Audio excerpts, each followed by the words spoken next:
आज हम ना सिंधु नदी के बारे में पढ़ेंगे। इससे पहले हम गंगा और ब्रह्मपुत्र नदी के बारे में अध्ययन कर चुके हैं। तो देखते हैं सिंधु नदी के बारे में। देखो, सिंधु नदी सबसे पहले हम उद्गम की बात कर लेते हैं। सिंधु नदी निकलती कहाँ से है? तो याद रखना, यहाँ पर है कैलाश श्रेणी। कैलाश श्रेणी के पास ही बोखरचू हिमनद है, जिसको सिंध का बाप हिमनद कहा जाता है। याद रखना, इस बोखरचू हिमनद से के पास ही में इस ग्लेशियर के पिघलने के कारण एक झील का निर्माण होता है, जिसका नाम है मानसरोवर झील। ये मानसरोवर झील कहाँ पर है? तिब्बत में है। ये आपको देखो, ये कश्मीर में है। केवल जम्मू कश्मीर राज्य में अभी केंद्र शासित प्रदेश हो गया लद्दाख और जम्मू एंड कश्मीर। तो इस राज्य, इन दोनों केंद्र शासित प्रदेश में बहती है कौन सी नदी? सिंधु नदी। यहां से निकलने के पश्चात ये सबसे पहले भारत में प्रवेश करती है। कहां पर? दमचौक में। दमचौक कहां पर है? याद रखना, लद्दाख में है। दमचौक कहां पर है? लद्दाख में। इसके बाद ये नदी, याद रखना, जास्कर, लद्दाख और जास्कर दोनों श्रेणियों के मध्य से बहती है। और इन दोनों श्रेणियों के बीच में इस पर एक शहर बसा हुआ है बहुत बड़ा, जिसका नाम है लेह। ध्यान रखना। फिर इसके आगे बाद, इसके जस्ट आगे इस पर एक और शहर बसा हुआ है, जिसका नाम कारगिल है, इसी नदी पर। और बलूचिस्तान बसा हुआ है। आगे ये नदी जाती है कहां पर? जम्मू कश्मीर केंद्र शासित प्रदेश है उसमें। और वहां से बाद में ये प्रवाहित होती है पाकिस्तान में। पाकिस्तान में कहां? चिल्लास।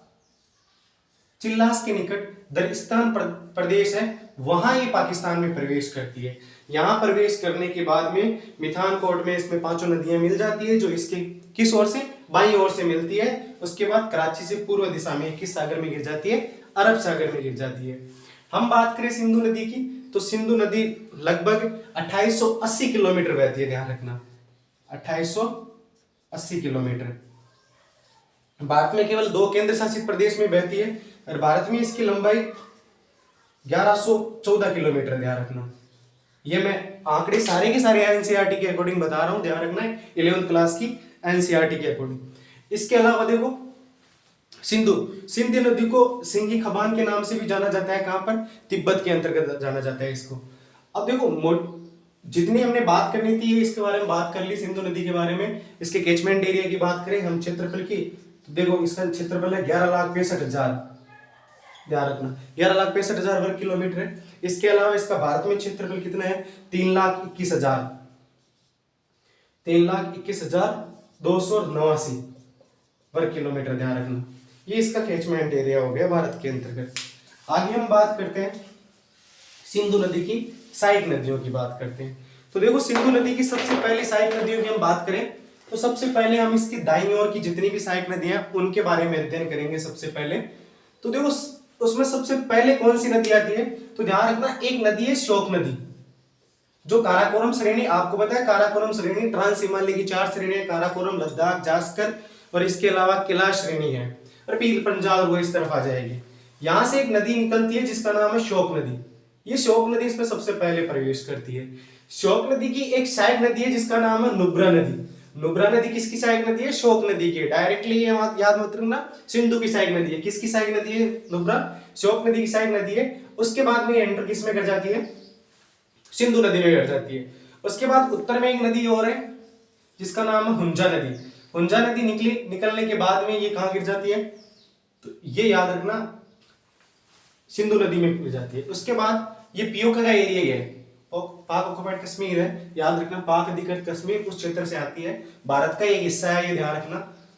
गिलगित से एक नदी निकलती है और उसका नाम क्या है? गिलगित। और आपको पता है चिल्लास के समीप ये पाकिस्तान में प्रवेश कर जाती है। याद रखना, पाकिस्तान में इसी तरफ हिंदुकुश और सुलेमान पर्वत श्रृंखला है, जहां से बहुत सारी नदियां आकर किस में मिलती है? सिंधु में मिलती है। तो हम बात करते हैं सबसे पहले काबुल नदी की, जो इसकी सबसे मेजर नदी है इस तरफ की। ध्यान रखना, काबुल में 2 प्रमुख सहायक नदियां हैं काबुल की। एक का नाम क्या है? कुनार नदी है, दूसरी का नाम क्या है? स्वात नदी है। ये दोनों नदियां काबुल में मिलती है। उसके बाद काबुल किस में मिल जाती है? सिंधु नदी में मिल जाती है। उसके बाद बात करें कुरम नदी की। कुरम नदी, ध्यान रखना, इस तरफ की जितनी भी नदियां हैं वो सुलेमान श्रेणी से निकलती है। ध्यान रखना, सुलेमान रेंज से है ना, याद रखना। कुरम नदी, तो कुरम नदी की बात करें, कुरम की एक सहायक नदी है, तो भी नदी इसके, हाँ ये याद रखना। और ये किसमें? अटक। याद रखना, सिंधु नदी अटक के पास ही में मैदान में प्रवेश करती है। और यहां पर इसमें कौन सी नदी है? कुरम नदी आकर मिल जाती है किसमें? सिंधु नदी में। अब हम बात करते हैं गोमल नदी की। गोमल नदी ये भी एक इसके दाहिनी ओर से मिलने वाली एक प्रमुख नदी है, ध्यान रखना। इसकी एक सहायक नदी है जिसका नाम है कुदर नदी, और ये किस में मिल जाती है फिर, ये सिंधु नदी में मिल जाती है, ध्यान रखना। ये इसकी प्रमुख सहायक नदियां हैं, किस तरफ की, दाईं ओर की, इसकी किसकी, सिंधु नदी की प्रमुख सहायक नदियां हैं। याद रखना, इनमें से आपको याद कौन कौन सी रखनी है, उंजा याद रखनी है, गिलगित याद रखनी है, इसके अलावा काबुल याद रखनी है, कुरम याद रखनी है और गोमल याद रखनी है। इंपॉर्टेंट है, ये क्रम वाइज ध्यान रखना। अब हम बात करते हैं इसकी बाईं ओर से मिलने वाली नदी। याद रखना, मोस्ट इंपोर्टेंट बाईं ओर से मिलने वाली नदी है, ये ध्यान रखना, सबसे ज्यादा मोस्ट। और इन्हीं के बारे में पूछा जाता है, इनके क्रम के बारे में भी पूछे जाने की संभावना है। तो ध्यान रखो, इसमें सबसे पहले हम बात करते हैं झेलम नदी की। याद रखना, झेलम नदी ये यहां पर एक झील है जिसका नाम है शेषनाग झील। ध्यान रखना, वेरीनाग के शेषनाग झील से यहां से एक नदी निकलती है जिसका नाम है कौन सा, झेलम नदी है। झेलम नदी यहां से निकलने के बाद इसके किनारे श्रीनगर शहर बसा हुआ है, ध्यान रखना आपको। उसके बाद ये वुल्लर झील में प्रवेश करती है, कौन सी झील में, वुल्लर झील में प्रवेश करती है, ध्यान रखना। उसके बाद ये भारत और पाकिस्तान की सीमा बनाती हुई पाकिस्तान में चली जाती है। पाकिस्तान में चली जाने के बाद में झुंग नाम के स्थान पर ये किसमें मिल जाती है, चिनाब नदी में। याद रखना, झुंग नाम के शहर में किस नदी में मिलती है, चिनाब में मिल जाती है। ये वेरी वेरी इंपॉर्टेंट है, ध्यान रखना। याद रखना, झेलम की एक सहायक नदी है जिसका नाम है किशनगंगा। किशनगंगा, भारत में इसको किशनगंगा के नाम से जाना जाता है, जबकि पाकिस्तान में इसको नीलम के नाम से जाना जाता है। ये याद रखना, पाकिस्तान में इसे नीलम के नाम से जाना जाता है। अब देखो, ये जैसे पाकिस्तान में यहां पर एक परियोजना है किशनगंगा परियोजना, जो भारत और पाकिस्तान के बीच में विवादित है। ध्यान रखना, यहाँ पर डैम बना रखा है बहुत बड़ा। झेलम के बाद में हम बात करें, उत्तर में सबसे पहले झेलम हो गई। हम बात करें क्रम वाइज इसकी, सबसे पहले झेलम, झेलम के बाद में एक नदी आती है चिनाब। चिनाब दो धाराओं से मिलकर बनती है, ध्यान रखना। कितनी धाराओं से, दो। एक का नाम है चंद्रभागा, एक का नाम है चंद्रा, दूसरी का नाम है भागा। दोनों नदियां दो धाराओं से मिलकर कौन सी नदी बनी, चिनाब। और ये जहां पर मिलती है उस स्थान का नाम है ताड़ी, ध्यान रखना।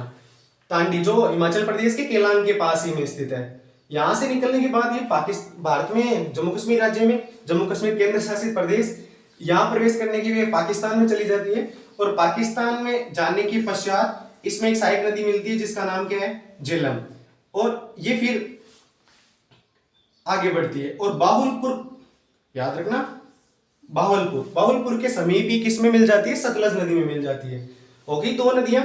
उसके बाद में ध्यान रखना, यहां पर याद रखना, जहां से चिनाब नदी निकलती है वो याद रखना दो धाराओं के रूप में मिलती है, और तांडी के समीप ये दोनों धाराएं मिलती है, ध्यान रखना।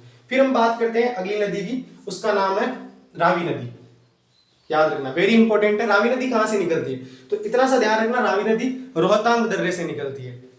यहां से रोहतांग दर्रा जो हिमाचल प्रदेश में, यहां से निकलने के पश्चात ये कहां बहती है, हिमाचल प्रदेश में।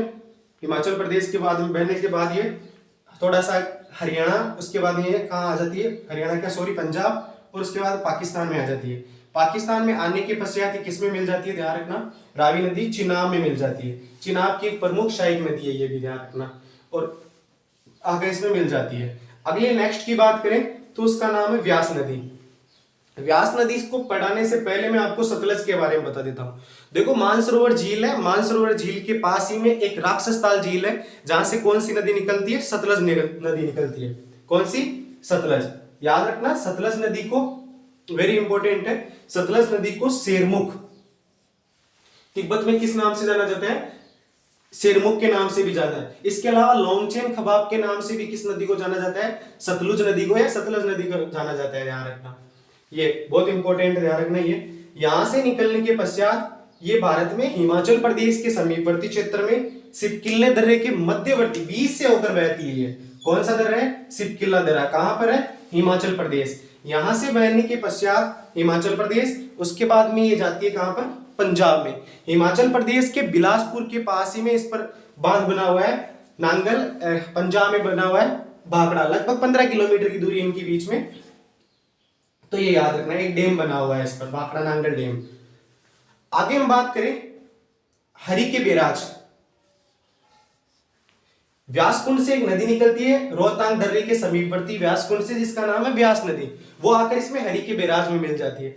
आपको पता है हरिके बैराज से मिलने के बाद में एक नहर निकलती है जिसको आईजीएनपी कहा जाता है, इंदिरा गांधी नहर परियोजना, जो 1958 से स्टार्ट होती है, 1948 से इसके बारे में पत्र लिखा जाता है। ध्यान रखना, विश्व बैंक के सहयोग से बनी थी ये, 649 किलोमीटर के लगभग है, ध्यान रखना। इस हरिके बैराज के बाद में ये नदी आगे जाती है, आगे पंजाब प्रवेश करने के बाद पाकिस्तान में जाती है, और पाकिस्तान में इसमें बहावलपुर के समीपवर्ती क्षेत्र में इसमें चिनाब नदी मिल जाती है। चिनाब नदी मिलती है, उसके बाद में सतलज नदी नाम रहता है, ध्यान रखना इसका एंड में। बहुत बार कोई लोग कहते हैं कि चिनाब रहता है, कई किताबों में कंफ्यूजन दे रखा है, लेकिन याद रखना सतलज नदी है। सतलज नदी ही सिंधु नदी में अपना पानी ले जाती है पूरा, और उस स्थान का नाम याद रखना मिथानकोट है, बहुत इंपॉर्टेंट है, ध्यान रखना मिथानकोट है यहाँ पर। अब देखो बात करते हैं कराची। कराची की पूर्व दिशा में ये नदी किसमें गिर जाती है, अरब सागर में गिर जाती है। सिंधु नदी, हम बात करते हैं सिंधु नदी एक बहुत बड़े गार्ज का निर्माण करती है यहाँ पर, ये भी आप थोड़ा सा ध्यान रखना। और सिंधु और सतलज दोनों नदियां भारत में प्रवेश करने से पहले लगभग 400 किलोमीटर समानांतर बहती है, यह आपको ना बिल्कुल याद रखना है, वेरी वेरी इंपॉर्टेंट है, ध्यान रखना। और जम्मू कश्मीर घाटी में श्रीनगर बसा हुआ है, और जम्मू घाटी में जम्मू बसा हुआ है, ध्यान रखना। इसके अलावा व्यास नदी पर एक डैम बना हुआ है जिसका नाम है पोंग डैम बांध, जिसको महाराणा प्रताप सागर डैम के नाम से भी जाना जाता है, ये भी आपको याद रखना है। इसके अलावा एक छोटी सी बात मैं ना वापस उसको रिपीट कर देता हूं, कौन सी बात याद रखना। सबसे पहले हमने बात की झेलम नदी कहाँ निकलती है, याद रखना झेलम कहाँ से निकलती है, शेषनाग के समीप ही बेरीनाग से निकलती है। उसके बाद चिनाब कहाँ से निकली, चंद्र और भागा नाम की दो नदियां हैं साइक, वो दोनों नदियों जो तांडी में, हिमाचल प्रदेश के केलांग के तांडी में आकर दोनों मिलती है, उसके बाद में चिनाब हो जाता है।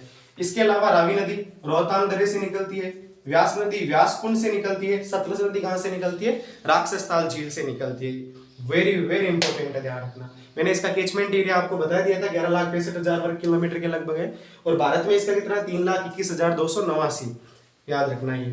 ठीक है, धन्यवाद।